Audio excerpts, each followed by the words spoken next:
use these things here and there. That is why a knowledge base has to be developed.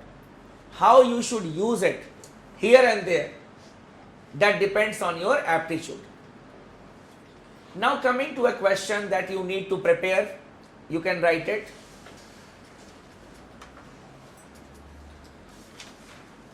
How far can we justify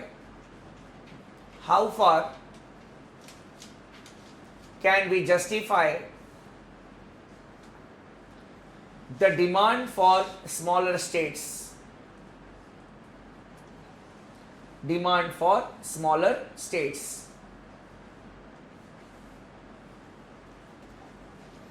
Now you see the question. The question is not, do you justify? The question is, how far can you justify? How far? To what extent? On what grounds? On what grounds? It is not, do you justify? Yes or no. It is not like that. Now in such type of questions, you need to analyze the good aspects of a big state as well as a smaller state. I will give you both the orientations, the good aspects of a big state and that of a smaller state. When we talk about a bigger state, it has got its own advantages. First, it has got availability of more resources. Availability of more resources. It can be human resource as well as raw materials or the natural resources. That can be one plus point of a bigger state. Not only this, there may be two types of areas. One may be a fertile area and the other area which is not so fertile can be used for industrialization. So there can be two-pronged development in a bigger state. Then there may be uneven development within a bigger state. And here the resources of one part can be utilized for the development of the underdeveloped part. For instance, UP is a vast state. UP is a vast state. Some areas are very developed, like Western UP and some other parts. But there is a part of UP which is very backward, the Bundelkhand area. Now the resources of this part can be utilized for the development of Bundelkhand also. But here if we create Bundelkhand as a separate state, because the development is not taking place, it will be at the mercy of the central government. It is not that he will make it fertile. It will be at the mercy of the central government. Then, if a big state is bifurcated, the cost of logistics will be there. Even if it is bifurcated or trifurcated, the cost of logistics is too much. 3 years earlier, when the talks of trifurcation of UP were at its peak, that UP will be trifurcated into 3 parts, means it will be Awadh, Western UP and Bundelkhand. So at that point of time, the estimate was that 7,000 crores will be spent for the logistics purpose. Now but in 3 years, obviously it must have increased. If 7,000 crores can be spent for the development of UP, I don't know from where UP will go to which place. or which height of development? Because it is not only the creation of a state. You need to have the high courts. You need to have the secretariat. You need to have the Vidhan Sabha building. All these things are part of the logistics. And the creation of newer states also lead to the emergence of new type of interstate disputes, like interstate boundary disputes, interstate river water disputes. You see, Andhra Pradesh and Telangana, they have started fighting with each other. And few days earlier, there was a statement by Andhra Pradesh Chief Minister that we will try to sort out the problems politically, and going to the center will be our last resort. Means the dispute has come. But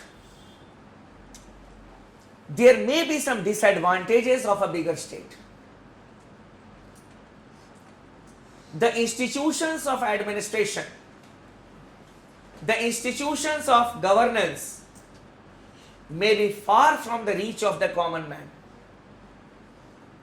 The high courts, the capital city may be far from the reach of the common man. Then a bigger state may be a mismanaged state. May be a mismanaged state. It is very easy on the part of the chief minister of a state or the chief secretary of a state to be in touch with 30 collectors, even through video conferencing daily. But to manage 70 district collectors, 70 DMs daily on conferencing or video conferencing may be a difficult proposition. May be a difficult proposition. That state may be a mismanaged state also. So, even if the problem can be solved, the first problem can be solved if we can have some benches of the judiciary in the other parts of the states. For example, if we talk about Allahabad, the High Court is located in Allahabad, in UP, and a person from Saharanpur in Western UP, if he wants to go to the High Court, Delhi, you can say, obviously it is just going from one state to another state. So, if a bench of High Court is created in Ghaziabad or Meerut, obviously the people will feel कि नहीं चलो, our conveniences has been taken into consideration. On the other hand, when we talk about the smaller states, there has been mixed responses or mixed stories of success regarding the smaller states. We cannot always say that the small is beautiful. We cannot always say that the small is beautiful. Haryana is a role model of development after it was bifurcated from Punjab. Then Goa, it is also a model of development because of tourism industry. Uttarakhand also developed because of tourism industry. But what about the other smaller states? Manipur, Jharkhand. These are also smaller states, but they are not developing. Creation of a new state should not be our concern. Our ultimate concern should be the welfare of the people, the development of the people. These states, the smaller states, which suffer from the problems of internal security, bad governance, political instability, they cannot ensure development. They cannot ensure development. Jharkhand, it is a resource rich state, but you see the plight, the political instability was there. Now the BJP government has come, but earlier there was political instability, and it was a role model of a state having bad governance. Corruption was rampant. Then, apart from it, there was lack of transparency, the service delivery system was not good, and above all, the threat of Naxalism, that is law and order situation, was also not conducive. How can a state will develop even if you will create a small state? So, basically, there is no hard and fast answer that whether the new, we can say a bigger state is good or a smaller state is good. You say there are some bigger states which are doing good, like Rajasthan, Gujarat. These are bigger states, but are developing. So, basically, we can justify the demand for the creation of a new state only when it is for administrative convenience or for developmental purpose, not for any other purpose. Now, how to structure this answer in 200 words? First of all, in first paragraph, in 20 to 25 words or 30 words, you can introduce the topic. Here, you should just write that when we glance through the news items, we always see the demand for the newer states. Some of the demands are political in nature, some are cultural, and some are because of the developmental needs. There is no need to write about that this demand is going on here, this demand is going on here, we are having demand for Gorkhaland, Vidarbha. There is no need to write it. We are not supposed to vomit what we know. Clear? So when you write this, the examiner will come to know that yes, you are aware about the various aspects, that the demands are going on. Some demands are political, some are cultural, and some are based on developmental needs. Then, in the next paragraph, you can write that what are the good aspects of a bigger states, larger states. In a flow, you can write a larger state has the advantage of having large resource. Clear? And there can be a check on uneven development. There can be lesser, we can say, the cost of logistics of the creation of a new state is more. There is, we can say, no center state or interstate disputes like water disputes, territorial disputes. And then you can talk about the smaller states. And finally, you can conclude that the demand for a smaller state can be justified only when it is for developmental purpose or for administrative convenience. But finally, what you need to do is what an administrator does. He never takes a decision of his own. An administrator, when he needs to take a major decision, policy making, what he does, what our leaders do? Constitute a commission or a committee.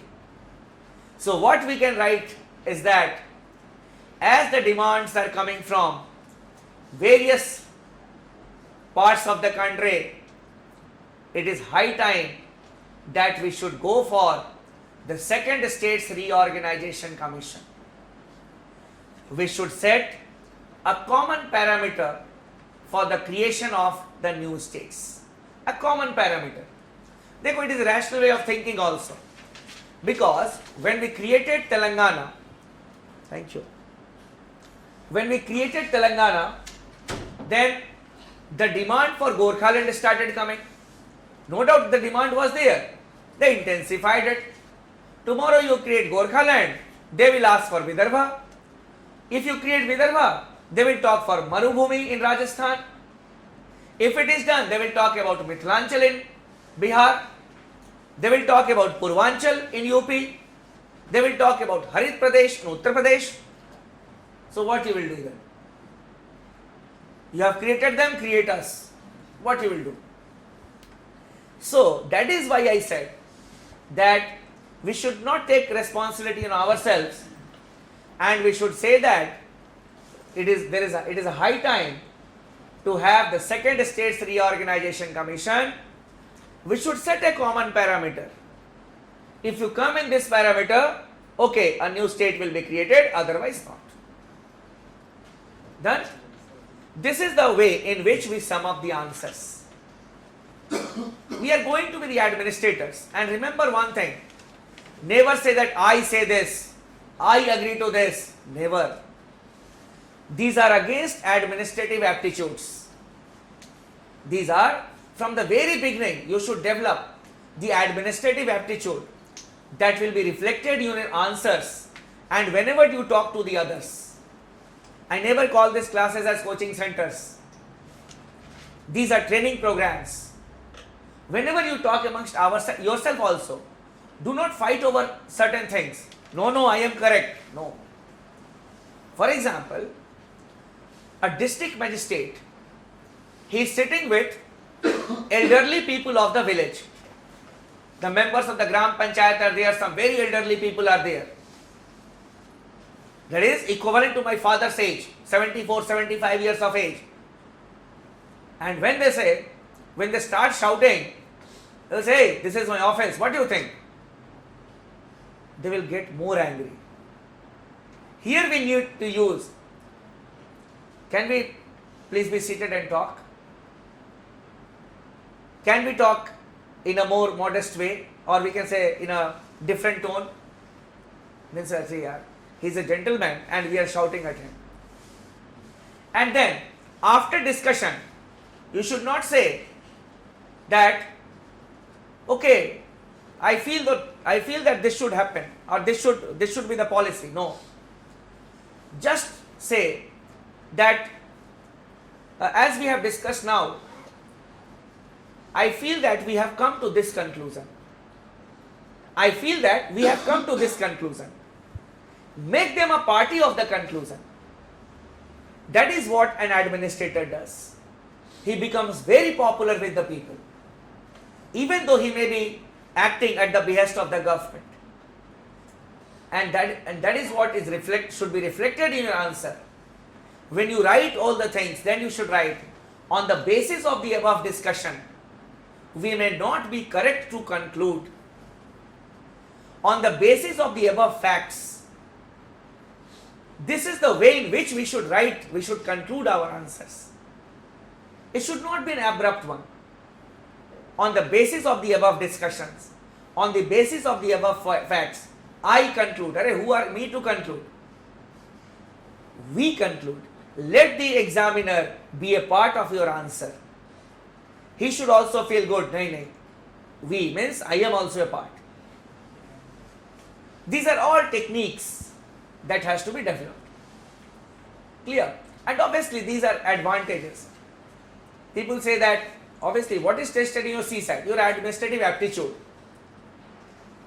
So from the very beginning, when you talk amongst yourself, when you write answers, your administrative aptitude should be reflected. That is what, everyone will be writing the same answer. But what approach you will be having? Say, I say, and then we say. In some of the answers you may have seen that I also use, we may agree to this person. Here also, we may agree to the recommendation of this commission which had given this recommendation. It may be given, it means that you agree to the good things that the others have said. That is why we refer to the recommendations of the commission. That will make your answer more authentic in nature. Gradually we will develop the skill. More and more we will discuss the various things like center-state relations, the role of the president. Obviously these things will be inculcated amongst us. These were the things that we needed to discuss under part 1 of the constitution. Now coming to part 2 of the constitution, that is citizenship.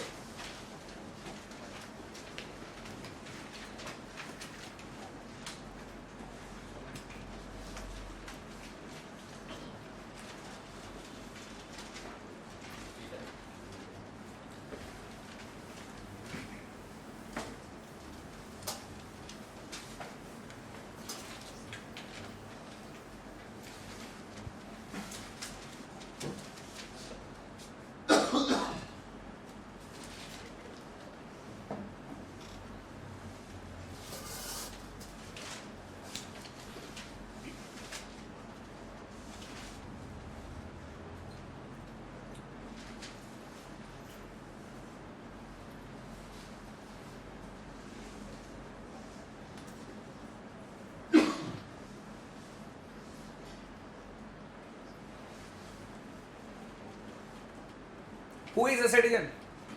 You all are citizens. Who lives in a state? Citizens live in a state. But you may have seen many foreigners also who are living in your state, in your country. When you go to the university area or even in this area, you will see people from Africa. Gandhi Vihar, Nehru Vihar, obviously you will see people from Africa also living here.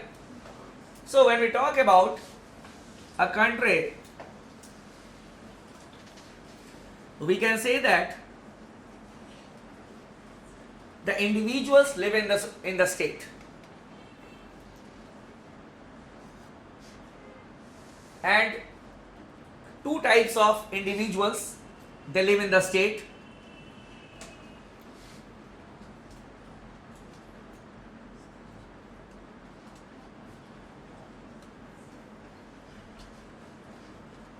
Citizens and aliens. Aliens means foreigners. ठीक है? Again, two types of aliens may be there.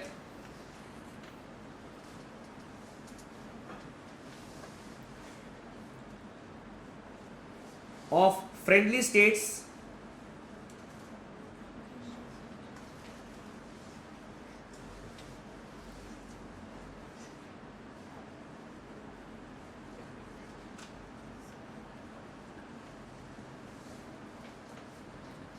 and of enemy state. Remember one thing, no state is an enemy state during peace time. Whenever we are at war, then only we say that this country is our enemy country.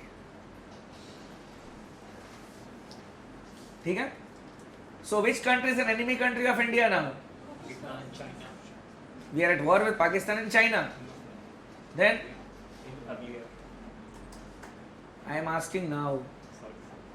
You should not be sorry. You should not be sorry for it, but you should be politically correct. Clear? तुम लोग डर क्यों जाते हो यार मेरे से? डरते नहीं हो ना? हाँ, ये तो मैंने ऐसे ही पूछ दिया था, तो तुम घबरा के पूरा की तरफ डांटेंगे, ऐसा नहीं है.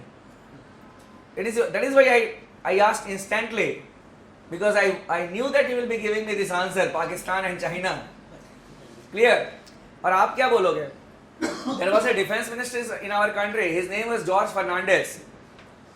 George Fernandez also said China is India's #1 enemy. Technically, no country can be termed as an enemy country during peace time. समझ गए? मैं बोलता हूँ घबराने की जरूरत नहीं है. मेरा थोड़ा तरीका है. घबराना नहीं तुम लोग. ठीक है? So, obviously, when we talk about an enemy alien, obviously that is a criteria that is fixed only at the time of war. Now coming to a citizen. Who is a citizen? लिख लो, मैं पूछूंगा तो इधर उधर का answer दोगे, इसलिए पहले ही लिख लो. A citizen is an individual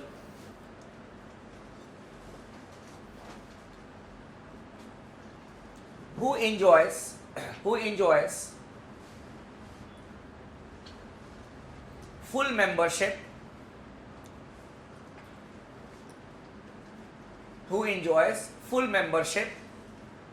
of a political community,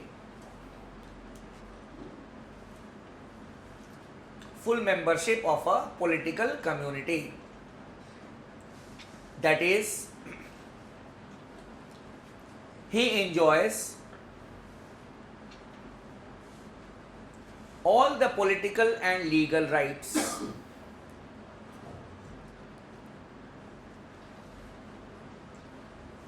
देखो, I use the word he. It does not mean that I am talking in a male-dominated society. I consider everyone as equal. Clear? There is no difference between men and women. All are equal. Clear? Because if I use she again, he or she, it means that I am distinguishing. All are equal. समझ गए? You know what is the difference between gender and sex? You know what is the difference between gender and sex? Gender is social. Sex is biological and gender is social. Feminism is all about gender. Clear? It is not about sex. Now, when we talk about the Indian Constitution, no elaborate provisions are there in the Indian Constitution regarding citizenship. Articles 5 to 11, they deal with citizenship. I will not be making you to learn those articles because they are of no use to us. If we talk about Articles 5 to 10, only 3 things have been mentioned. First, it prohibits dual citizenship, means we all are the citizens of India. It is not that we are the citizens of the state in which we are living and we are the citizens of India. Secondly, it prohibits dual nationality. You cannot be an Australian and an Indian at the same point of time. You cannot be a Nigerian and an Indian at the same point of time. It refers to the citizenship of 2 countries. And thirdly, it prescribes or it says that who were Indian citizens on 26th of January 1950, that is on the commencement of the Constitution. Who were the citizens of India? So basically, these 3 things have been said in our Constitution. Not more than this. You may write it. The Constitution of India has no elaborate provisions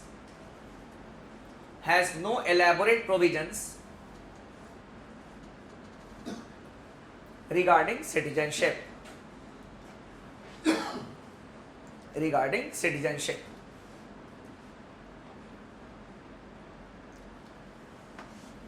From Articles 5 to 10,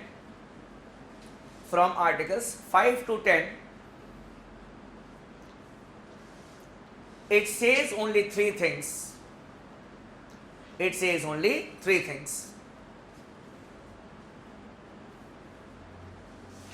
First, no dual citizenship.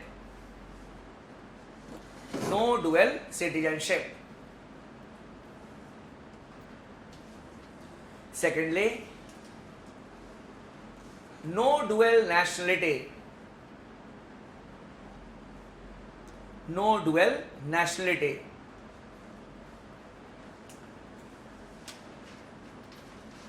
And thirdly,